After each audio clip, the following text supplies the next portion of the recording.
Hello everyone, welcome to all in this session. I am PL Meenakshi, Assistant Professor from the Department of Mathematics, St. Joseph College of Arts and Science for Women. In this session, we see that the theorem in real analysis. The theorem is Riemann-Lebesgue lemma. First, we see that the statement assume that f belongs to L of I. Then, for each real beta, we have limit alpha tends to infinitive integral I f of t sine alpha t plus beta into dt equal to 0. We prove this theorem in three cases. Case 1, if f is a characteristic function on the compact interval closed interval a comma b. Already we know that the characteristic function definition f of t equal to 1 if t belongs to closed interval a comma b, then 0 otherwise. We prove that the equation, so taking left side integral I f of t sine alpha t plus beta into dt. From the definition integral a to b f of t value 1. So substitute the value 1 into sine alpha t plus beta into dt. Once integral the value, we get minus cos alpha t plus beta divided by alpha. Put the upper integral minus the lower integral, we get the value.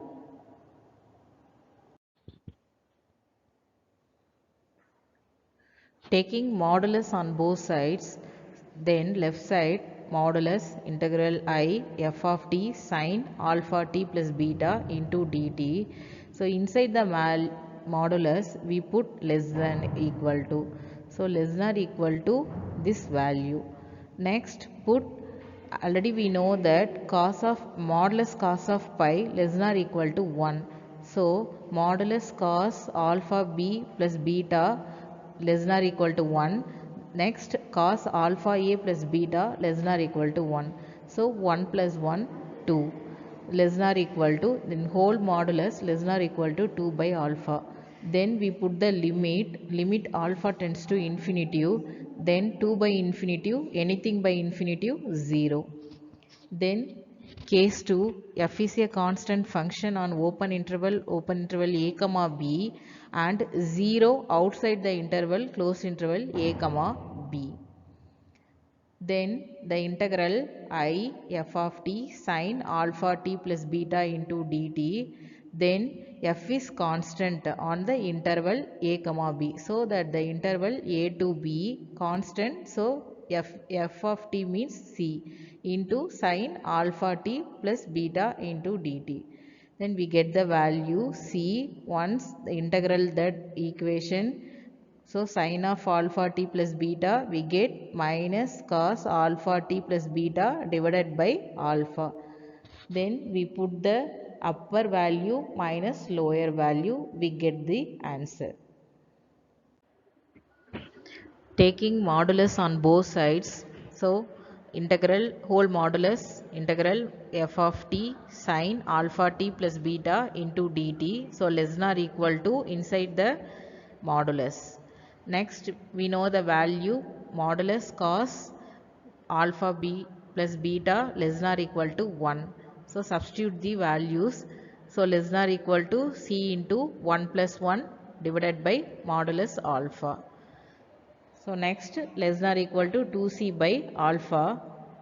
Taking limit on both sides, so left side limit alpha tends to infinitive integral I f of t sine alpha t plus beta into dt equal to anything by infinitive 0.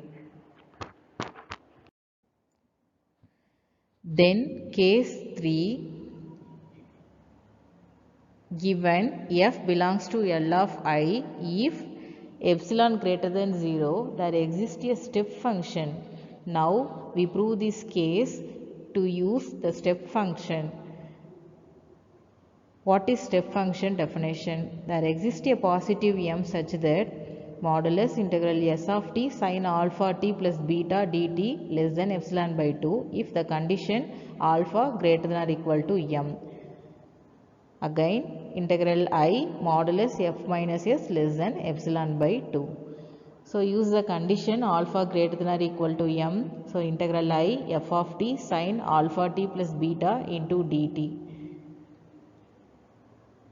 Then we put the function plus adding and subtract s of t. So f of t plus s of t minus s of t. So f of t minus s of t into sin alpha t taking one integration, then s of t sin alpha t plus beta taking into second integration. Next, we know the values of the definition. So a modulus f minus s less than epsilon by 2. Again the step function definition modulus s of t sin alpha t plus beta dt less than epsilon by 2. Substitute these two values, we get epsilon by 2 plus epsilon by 2, 2 epsilon by 2 less than epsilon. Taking the limit both sides alpha tends to infinity, integral I f of t sin alpha t plus beta dt equal to 0. Hence proved.